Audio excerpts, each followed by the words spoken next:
Bishop തിരുവാണായിട്ടുള്ള വിശേഷങ്ങളാണ് ഞങ്ങളെ കാണിച്ചു തരാൻ പോകുന്നത്. ഞാൻ രാവിലെ കുളിച്ച് തൃക്കാരപ്പനെ പൂജിക്കാൻ വേണ്ടിയിട്ട് പോകുമായിരുന്നു. ഇന്നലെ ഞാൻ ഷോർട്ട് വീഡിയോ ഇട്ടിട്ടുണ്ടായിരുന്നു, അപ്പോൾ എല്ലാവരും പോയി കാണാം. അപ്പോൾ ഞാൻ തൃക്കാരപ്പനെ പൂജിക്കുകയാണ്. അത് കഴിഞ്ഞ് ഞങ്ങൾ അമ്പലത്തേക്ക് പോയി. ഞങ്ങളിന്ന് അമ്പലത്തിൽ തൊഴുത്തിട്ട് വന്ന് ഞങ്ങൾ രണ്ടുപേരും കണ്ട ഒരേപോലത്തെ ഡ്രസ്സാണ്. എങ്ങനെയുണ്ട് ഡ്രസ്സൊക്കെ? അടിപൊളിയല്ലേ? അങ്ങനെ ഞങ്ങൾ നേരെ വടക്കുന്നാഥൻ്റെ അവിടേക്കാണ് പോയത്. പൂക്കളൊക്കെ വെച്ചിട്ടുണ്ടായിരുന്നു. അപ്പോൾ ഞാൻ അവിടേക്കൊക്കെ പോയിട്ട് പൂ എടുക്കാനൊക്കെ നോക്കി. പിന്നെ അവർ സമ്മതിച്ചില്ല. പിന്നെ ഞാൻ ചോദിച്ചപ്പോൾ അവർ പൂ തന്നു. ഞാൻ പോയി പിന്നെ പൂ എടുത്തു. എന്നിട്ട് ഞങ്ങൾ നേരെ പാറമേക്കാവിക്ക് പോയി. എന്നിട്ട് ഞങ്ങൾ തൊഴുതു. അവിടുത്തെ പൂക്കളൊക്കെ കണ്ടു കേട്ടോ. അവിടുത്തെ പൂക്കൾ നല്ല ഭംഗിയുണ്ടായിരുന്നു. പിന്നെ ഞങ്ങൾ വീട്ടിലെത്തിയിട്ട് സദ്യയൊക്കെ കഴിച്ചോട്ടാ. സദ്യക്ക് കുറേ വിഭവങ്ങൾ ഉണ്ടായിരുന്നു കേട്ടോ. നിങ്ങളുടെ വീട്ടിലും ഇങ്ങനെയൊക്കെ ചെയ്യോ? നിങ്ങളെല്ലാവരും ചോറ് സദ്യയൊക്കെ എല്ലാവരും കഴിച്ചില്ലേ? അടിപൊളിയാക്കിയില്ലേ? ഞങ്ങളും കുറേ വിഭവങ്ങൾ ഉണ്ടാക്കിയിട്ടുണ്ടായിരുന്നു. എന്നിട്ട് ഞങ്ങൾ പെട്ടെന്ന് തന്നെ എല്ലാം കഴിച്ചു. കാളൻ, ഓലൻ എല്ലാം ഉണ്ടായിരുന്നു. പപ്പടം, സാമ്പാറൊക്കെ ഉണ്ടായിരുന്നു കേട്ടോ. പുളിഞ്ചി, അച്ചാറൊക്കെ ഉണ്ടായിരുന്നു. പിന്നെ ഞങ്ങൾ നേരെ കുമ്മാട്ടി കാണാൻ പോയി.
പിന്നെ ഞങ്ങൾ കുമ്മാട്ടിയൊക്കെ കഴിഞ്ഞിട്ട് മാമൻ്റെ അവിടേക്ക് എത്തിയിട്ടാ.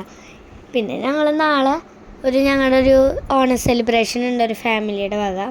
അപ്പോൾ അതിൻ്റെ പ്രിപ്പറേഷൻസ് ആയിരുന്നു. ഓണപ്പൂക്കളിട്ടു. അപ്പോൾ ഇന്നത്തെ വീഡിയോ നിങ്ങൾക്ക് ഇഷ്ടപ്പെടാച്ചാൽ ലൈക്ക് ആൻഡ് സബ്സ്ക്രൈബ്.